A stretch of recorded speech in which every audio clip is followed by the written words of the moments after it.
नमस्कार दोस्तों, मैं विवेक आप लोगों का स्वागत करता हूं साहित्य गुरु यूट्यूब चैनल पे। और जैसा कि अभी कुछ खबरें आ रही हैं कि जो यूजीसी नेट का री एग्ज़ाम होने वाला था उसको कैंसिल कर दिया गया है। मतलब पहले बोला कि री एग्ज़ाम होगा, फिर कह रहे कि नहीं। सीबीआई की जो रिपोर्ट आई उसमें कहा गया कि एग्ज़ाम जो था फेयर तरीके से हुआ, कोई भी धांधली नहीं हुई, तो इसको जो है कैंसिल करने की बात की गई है। तो देखिए, पता नहीं क्या होगा।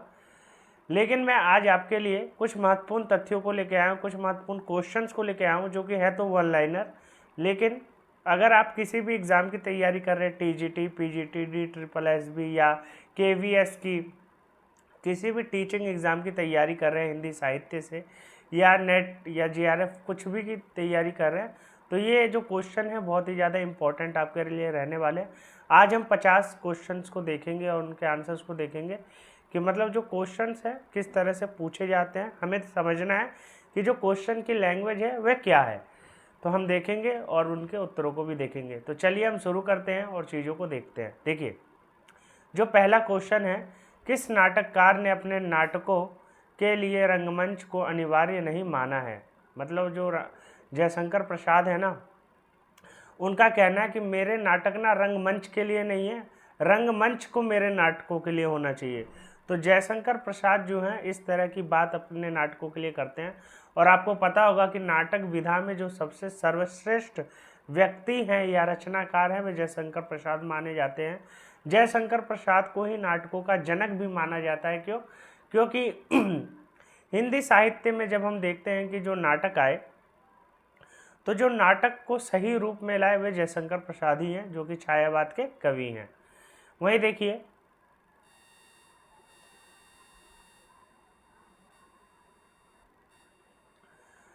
देखिए दूसरा क्वेश्चन जो है, किस पुस्तक का 15 भारतीय भाषाओं और 40 विदेशी भाषाओं में अनुवाद किया जा चुका है। तो आपको पता होगा विष्णु शर्मा की जो रचना है पंचतंत्र, ये आपको पता होना चाहिए कि जो पंचतंत्र किताब है वह विष्णु शर्मा के द्वारा लिखी गई है। और इसका जो अनुवाद है भारतीय भाषाओं में तो 15 भाषाओं में हुआ है, विदेशी भाषाओं में 40 भाषाओं में हमें देखने को मिलता है। तो ये प्रश्न जो है जीके का है, जनरल नॉलेज का है, तो हमें पता होना चाहिए, क्योंकि आजकल प्रश्न जो है ऐसे भी पूछे जा रहे हैं। वही देखिए तीसरा क्वेश्चन, देखिए किस भाषा को द्रविड़ परिवार की भाषा सभी भाषाओं की जननी कहा जाता है। मतलब कौन सी भाषा जो है द्रविड़ की जिसको सबकी जननी कहा जाता है। तो तमिल भाषा को द्रविड़ भाषाओं की जननी कहा जाता है। वहीं देखिए, किस भाषा को भारतीय आर्य भाषाओं की जननी, भारतीय आर्य भाषाओं का आधार और देवभाषा आदि नामों से जाना जाता है। तो आपको पता हो गया कि जो संस्कृत है उसको देवभाषा भी कहते हैं, आर्य भाषा की जननी भी कहते हैं, और संस्कृत को ही हिंदी का आदि जननी भी कहते हैं। तो देखिए संस्कृत की ये बात है, तो ये आपको पता होनी चाहिए। इसमें आपको 3 या 4 फैक्ट जानने को मिल रहे हैं, तो इन फैक्टों को आप समझने की कोशिश कीजिए और थोड़ा क्वेश्चन को समझिए कि किस तरह से सवाल जो है एक ही सवाल से 3-4 सवालों को पूछने की कोशिश कर रहा है। वहीं देखिए जो प्रश्न 5वां है, किस युग को चालकोलिथिक पीरियड कहा जाता है। अगर आपने पढ़ा होगा हिस्ट्री तो आपको पता होगा कि कौन सा युग है जो उसको चालकोलिथिक पीरियड कहा जाता है। ताम्रपाषाण युग, ताम्रपाषाण युग को चालकोलिथिक पीरियड कहा जाता है। वहीं देखिए जो प्रश्न 6ठा है, किस रचना की सर्वाधिक टीकाएं लिखी गई है। तो बिहारी सतसई जो है ना, उनकी बहुत ज़्यादा टीकाएं लिखी गई है। मतलब टीकाएं वो होती है कि कोई रचना है उसके ऊपर फिर उस रचना को ही आधार बना करके किसी ने उसका मतलब एक तरह से उसके बारे में लिखा कि इस रचना में है क्या। तो मतलब बिहारी सतसई जो है ना, उसके बारे में सबसे ज़्यादा लिखी गई है टीकाएँ। ठीक है, उसके बारे में सबसे ज़्यादा मतलब रचनाकारों ने बताया है। वहीं देखिए, थोड़ा जूम कर देता हूँ, इसको छोटा है। हाँ देखिए, जो प्रश्न 7वां है, कुटुज। कुटुज के रचयिता कौन है। आपको पता होगा कि हजारी प्रसाद द्विवेदी की रचना है कुटुज, और बहुत ही महत्वपूर्ण रचना है हजारी प्रसाद द्विवेदी की कुटुज। इसमें जो कुटुज पेड़ है उसके बारे में बताया गया है कि वो किस प्रकार से ऐसे पहाड़ों पर अपना मतलब जीवन यापन करता है जहाँ पे मतलब रहना आसान नहीं है, फिर भी वो वैसे पहाड़ों पे अपने लिए जीवन उपयोगी चीज़ों को पाता है और जीवित रहता है। कुटुज के बारे में है ना। केरल राज्य की राजभाषा क्या है? तो ये भी पूछा जा सकता है। केरल राज्य की राजभाषा क्या है? मलयालम है। कौन सी भाषा औष्टिक समूह से संबंधित है? खासी। खासी जो भाषा है औष्टिक समूह से संबंधित है। वही देखिए, खड़ी बोली के सर्वप्रथम लोकप्रिय कवि किसे माने जाते हैं? तो अयोध्या सिंह उपाध्याय हरिऔध। देखिए, खड़ी बोली के सर्वप्रथम लोकप्रिय कवि कौन माने जाते हैं? अमीर खुसरो खड़ी बोली के जन्मदाता हैं, लेकिन लोकप्रिय कवि जो हैं अयोध्या सिंह उपाध्याय हरिऔध की मानी जाती है और इन्हीं की रचना है प्रिय प्रवास। ठीक है, तो ये पता होना चाहिए। और देखिए क्या है, खड़ी बोली का अरबी फारसी में रूप क्या है? तो खड़ी बोली का अरबी और फारसी में रूप क्या है? उर्दू भाषा। तो उर्दू भाषा जो है खड़ी बोली का अरबी फारसी में रूप है। वहीं देखिए, गंगा छवि वर्णन कविता के रचनाकार कौन है? तो भारतेंदु हरिश्चंद्र। गंगा छवि वर्णन, तो ये जो रचना है गंगा छवि वर्णन कवित, इसके जो रचनाकार हैं भारतेंदु हरिश्चंद्र है। वहीं देखिए, गागर में सागर भरने का कार्य किस कवि ने किया है? तो बिहारी जो है इन्होंने गागर में सागर भरने का काम किया। बहुत ही कम शब्दों में बहुत ही ज़्यादा बातों को प्रस्तुत करने की कोशिश की है। वहीं देखिए, गाथा कहो या गाहा कहने से किस लोक प्रचलित काव्य भाषा का बोध होता है? तो प्राकृत जो लोक प्रचलित भाषा है उसका बोध होता है। ठीक है, गुप्त वंश का संस्थापक कौन था? तो श्रीगुप्त जो थे गुप्त वंश के संस्थापक माने जाते हैं श्रीगुप्त। और देखिए,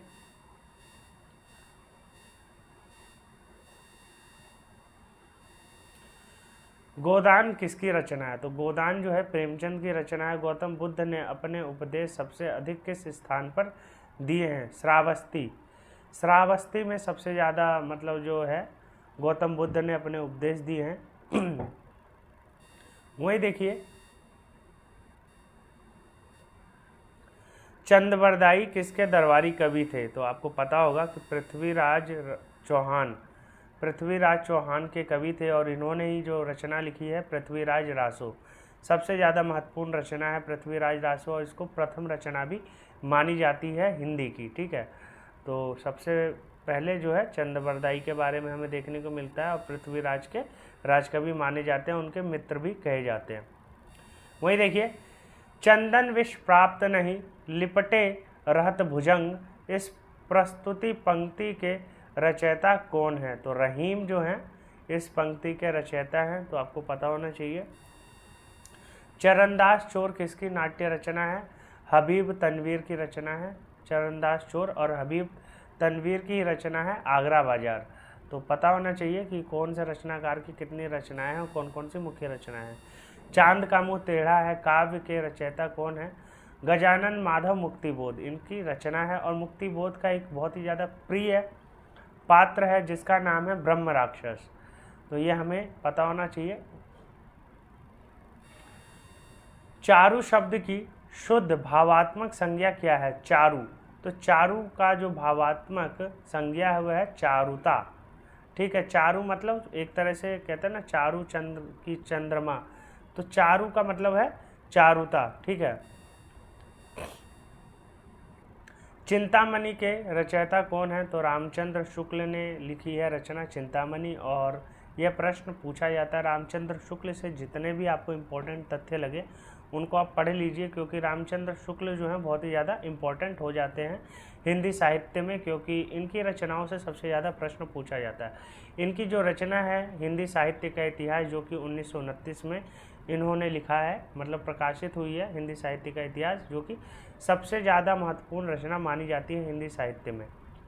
वहीं देखिए, चीनी यात्री हेनसांग सर्वप्रथम किस भारतीय राज्य पहुँचे? तो कपिसा पहुँचे थे और कपिसा में सबसे पहले ये जो चीनी यात्री थे हेनसांग सर्वप्रथम भारत आए थे। और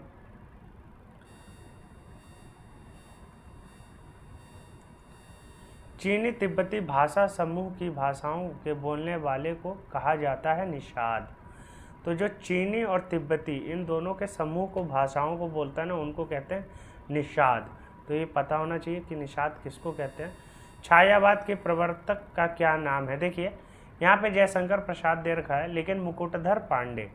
मुकुटधर पांडे को छायावाद का प्रवर्तक माना जाता है, और जयशंकर प्रसाद अगर ऑप्शन में हो और मुकुटधर पांडे ना हो तो आप जयशंकर प्रसाद लगा सकते हैं।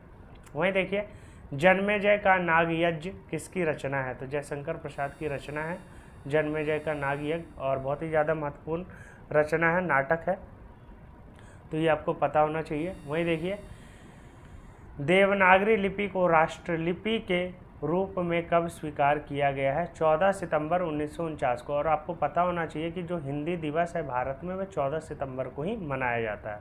तो आपको 2 प्रश्न इससे जानने को मिले कि मतलब देवनागरी लिपि को राष्ट्रीय लिपि के रूप में 14 सितंबर 1949 को स्वीकार किया गया है ना। वहीं देखिए, जाकी रही भावना जैसी प्रभु मूरत देखी तिन तैसी, इस पंक्ति के रचयिता कौन है? तुलसीदास की रचना है, रामचरितमानस से ली गई रामचरितमानस से लिया गया पद्य है, तो ये पता होना चाहिए आपको। और तुलसीदास जो है इसके रचयिता हैं।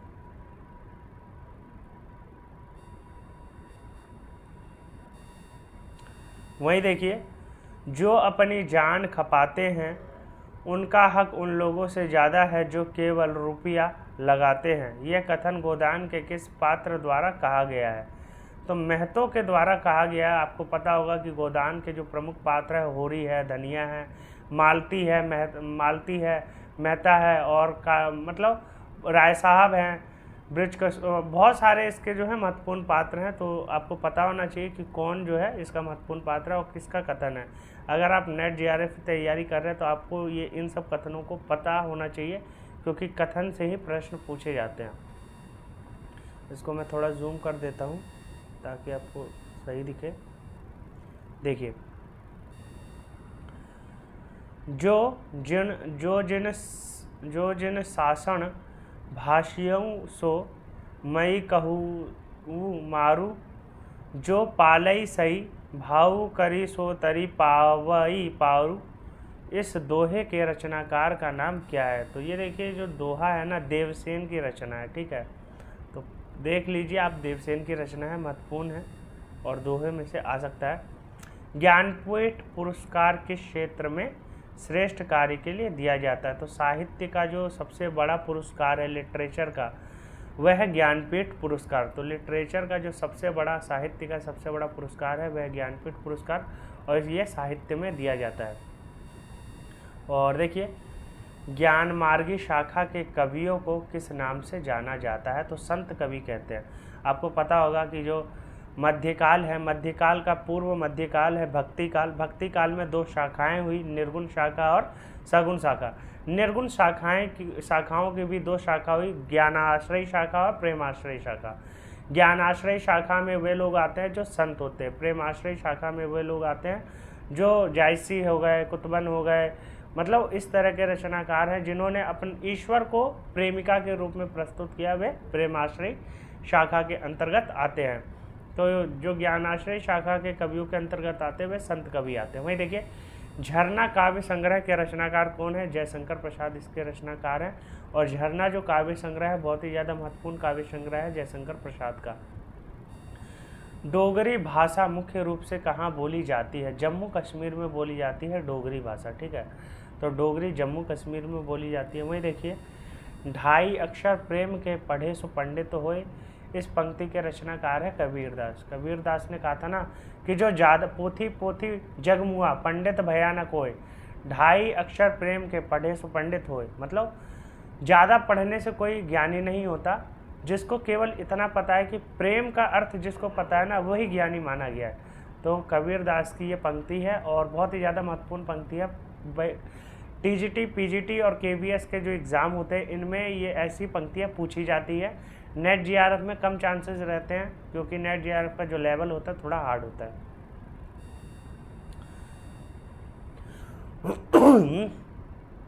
तक्षशिला नगर किन नदियों के मध्य स्थित था? सिंधु व झेल।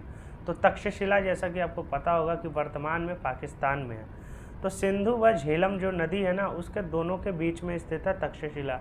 और प्रश्न यह भी पूछा जाता है कि मतलब जो तक्षशिला है, अगर आप नेट का एग्ज़ाम देंगे तो उसमें पूछा जाता है कि विक्रमशिला, तक्षशिला और ये नालंदा, इन सभी विश्वविद्यालयों के बारे में पूछा जाता है। तो ये देखिए, यह भी पूछा जाता कौन सी नदी के किनारे था, कितना बड़ा उसका एरिया था, कितने छात्र पढ़ते थे।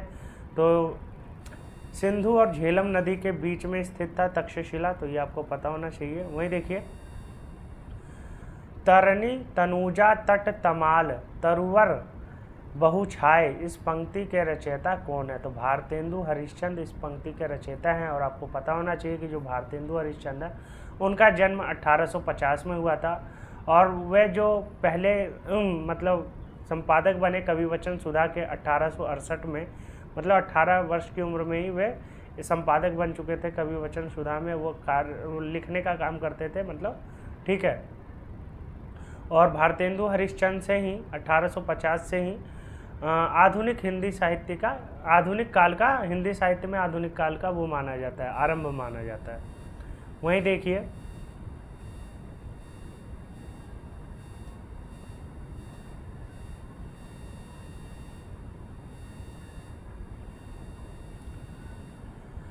तरुवर फल नहीं खाते है, सरवर पयही न पान, इस पंक्ति के रचयिता कौन है? तो रहीम जो है इस पंक्ति के रचयिता हैं। तो ये देखिए रहीम और कबीर, इनकी जो रचनाएं हैं ना थोड़ी सिमिलर सी लगेगी देखने में, क्योंकि दोनों ही संत काव्य धारा के अंतर्गत आते हैं और दोनों ही ज्ञान की बात करते हैं। तो देखिए इनकी जो पंक्तियां हैं दोहें थोड़े सिमिलर से लगते हैं, तो इनके थोड़े पंक्तियों को आप ध्यान से देख लीजिएगा।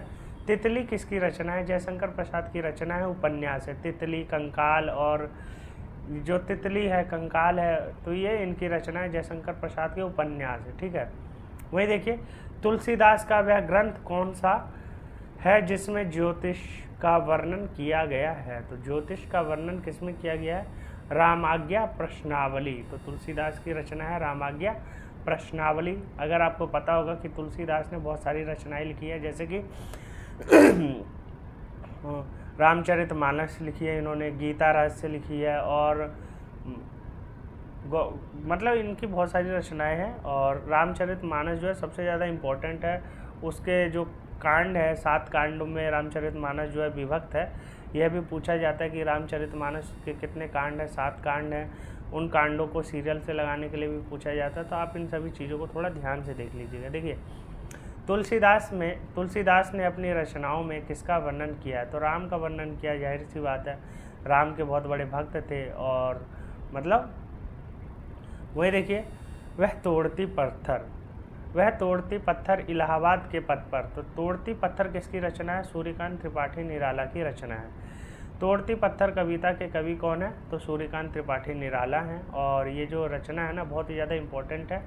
तो ये मतलब निराला की बहुत ही ज़्यादा इम्पोर्टेंट, मतलब महत्वपूर्ण रचनाओं में से है। तो आपको पता होना चाहिए कि किसकी रचना है। देखिए तोड़ती पत्थर कैसी कविता है? तो यथार्थवादी कविता है। मतलब क्या था कि इलाहाबाद के पथ पर जब सूर्यकांत त्रिपाठी निराला ने एक स्त्री को देखा कि वह पत्थर तोड़ रही है, तो उनको भाव आया कि मतलब ये जो पत्थर तोड़ रही है तो ये मेहनत कर रही है। तो इन सभी चीज़ों को उन्होंने बड़े ही भावात्मक तरीके से अपने काव्य के माध्यम से लोगों के सामने प्रस्तुत किया है।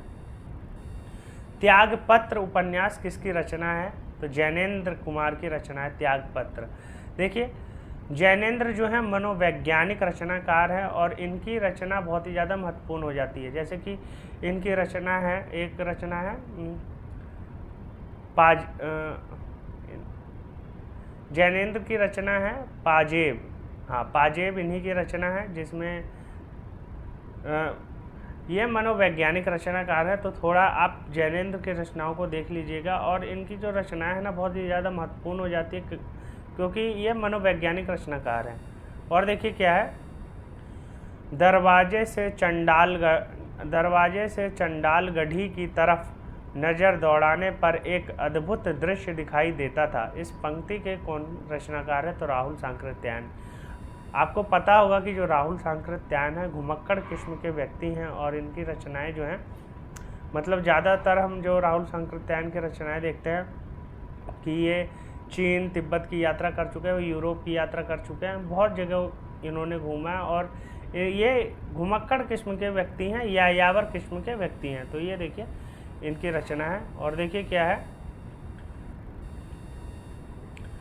रामचरितमानस में प्रधान रस के रूप में किस रस को मान्यता मिली है? तो भक्ति रस। जब कोई भक्त आदमी अपने भगवान के बारे में लिखेगा तो उसमें भक्ति रस ही हमें देखने को मिलेगी। और तुलसीदास जो हैं राम के अनन्य भक्त हैं, तो भक्ति रस जो है सबसे ज़्यादा हमें देखने को मिलती है रामचरितमानस में। वहीं देखिए, दुख ही जीवन की कथा रही, क्या कहूँ जो आज नहीं कही। इस पंक्ति के रचनाकार हैं सूर्यकांत त्रिपाठी निराला। तो ये निराला की रचना है और बहुत ही ज़्यादा महत्वपूर्ण रचना है, जूही की कली से लिया गया है। ठीक है, तो ये बताते हैं कि मतलब जीवन में खाली दुखी रहा, पहले उनकी स्त्री की मृत्यु हो जाती है, फिर उनकी बेटी की मृत्यु हो जाती है, मतलब धीरे धीरे उनके जितने भी आसपास के लोग होते हैं, जितने भी उनके रिश्तेदार होते हैं, धीरे धीरे सबकी मृत्यु हो जाती है, बस वही बचते हैं। और अंत में उनकी जो पुत्री होती है उनकी भी मृत्यु हो जाती है। तो उन्होंने अपनी बेटी को समर्पित करके एक रचना लिखी जिसमें बताया, उन्होंने अपने दुखों को व्यक्त किया। तो सूर्यकांत त्रिपाठी निराला की बहुत ही ज़्यादा महत्वपूर्ण रचना है ये। वहीं देखिए, दुरित दुख दैन्य न थे जब ज्ञात, अपरिचित जरा मरण भूपात। इस पंक्ति के रचनाकार कौन है? तो सुमित्रा नंदन पंत। सुमित्रा नंदन पंत को पल्लव पंत के नाम से भी जाना जाता है। छायावाद के बहुत ही ज़्यादा प्रकृति प्रेमी कवि माने जाते हैं और इनको छायावाद का विष्णु भी कहा जाता है, क्योंकि देखने में ये सुंदर थे।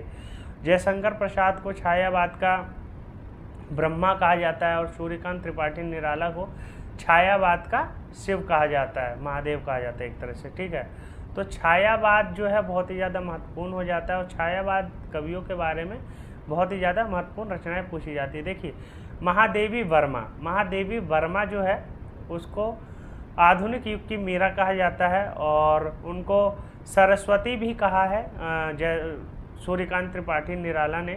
तो देखिए, बहुत ही ज़्यादा महत्वपूर्ण रचनाएं उन्होंने लिखी है। वही देखिए, देखन जो पाऊँ तो पठाऊँ, जमलोक हाथ दूजो न लगाऊँ, वार करी एक कर को। ये पंक्तियाँ किस कवि द्वारा सृजित हैं?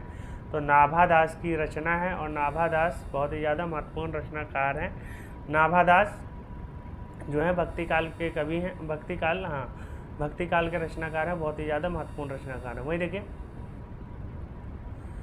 देवताओं की लिपि किसे कहा जाता है? तो देवनागरी लिपि को देवताओं की लिपि कहा जाता है और संस्कृत जो है देवनागरी लिपि में ही लिखा जाता है। वहीं देखिए, देवनागरी लिपि का विकास किस लिपि से हुआ है? तो ब्राह्मी लिपि से हुआ। आपको पता होगा ब्राह्मी और खरोष्ठी 2 लिपियाँ थी, तो ब्राह्मी से ही देवनागरी लिपि का विकास हुआ है, क्योंकि ब्राह्मी लिपि जो थी ना, दाएं से बाएं लिखी जाती थी, मतलब राइट टू लेफ्ट लिखी जाती थी। और क्या है? जब जब होए धर्म की हानि, बाढ़े असुर अधम अभियानी। इस पंक्ति के रचना कौन है? तो तुलसीदास है। और देखिए क्या है, पंक्ति के रचयिता कौन है, ये पूछा गया, ऊपर वाले प्रश्न का ही है।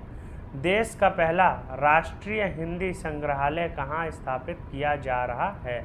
तो आगरा में देश का पहला राष्ट्रीय हिंदी संग्रहालय स्थापित किया जा रहा है। तो देखिए, ये जो प्रश्न है तो वन लाइनर, लेकिन फैक्चुअल क्वेश्चन है, बहुत ही ज़्यादा इम्पोर्टेंट है, क्योंकि अगर आप टीजीटी, पीजीटी और नेट जेआरएफ या केबीएस की तैयारी कर रहे हैं, टीचिंग किसी भी एग्ज़ाम की तैयारी कर रहे हैं, तो ये जो प्रश्न है ना, प्रश्न ऐसे ही आते हैं। अगर आप नेट जेआरएफ की कर रहे हैं तो इससे थोड़े डिफ़िकल्ट लेवल के आते हैं, वो थोड़े ज़्यादा डिफ़िकल्ट लेवल के होते हैं और उसका जो एग्ज़ाम होता है वो थोड़ा डिफ़िकल्ट होता है। टीजीटी, पीजीटी, DSSB, इन सब के लिए जो प्रश्न है बहुत ही ज़्यादा महत्वपूर्ण है और इनसे जो है प्रश्न बनने की संभावना सबसे ज़्यादा रहती है। तो आप इन सभी महत्वपूर्ण तथ्यों को देख सकते हैं और इसको रिवाइज करने के लिए टेलीग्राम पर आप इस PDF को देख सकते हैं, क्योंकि मैं वहाँ पे जितने भी क्लासेस मैं लेता हूँ उन सब की PDF मैं अपने टेलीग्राम चैनल पे डाल देता हूँ। टेलीग्राम का लिंक आपको मेरे डिस्क्रिप्शन बॉक्स में देखने को मिल जाएगा, आप वहाँ पे जाके देख सकते हैं, वहाँ पे टेलीग्राम का लिंक है, तो आप वहाँ से जुड़ सकते हैं और चीज़ों को बार बार रिवाइज कर सकते हैं, क्योंकि रिवीजन जो है वही है आपकी सफलता का सबसे ज़्यादा, मतलब जो सबसे ज़्यादा महत्वपूर्ण योगदान होता है वह रिवीजन का होता है, क्योंकि चीज़ों को हम पढ़ लेते हैं लेकिन कुछ दिनों में भूल जाते हैं। जब तक हम रिवीजन नहीं करेंगे चीज़ों को हम भूलते रहेंगे। तो आप रिवाइज़ कीजिए और चीज़ों को तैयार कीजिए और और भी मतलब हिंदी साहित्य से जुड़े चीज़ों को देखने के लिए मेरे साथ जुड़े रहिए और साहित्य गुरु चैनल को सब्सक्राइब कर लीजिए, क्योंकि मैं यहाँ पे कंटेंट प्लस PDF सब प्रोवाइड करता हूँ आपको, वो भी फ्री में। तो आप चीज़ों को देखते रहिए, और आपको जैसा कंटेंट मैं प्रोवाइड करता हूँ, जितने कॉन्सेप्चुअल बेस में करता हूँ, शायद ही आपको दूसरी जगह मिले। तो आप जुड़ सकते हैं साहित्य गुरु चैनल के साथ, और लाइक और सब्सक्राइब ज़रूर कीजिए। और आपको जिस भी टॉपिक पे नया कंटेंट चाहिए आप कमेंट करके बता सकते हैं, और आपको अच्छा लगा तो सब्सक्राइब कीजिए, शेयर कीजिए और लाइक कीजिए। धन्यवाद।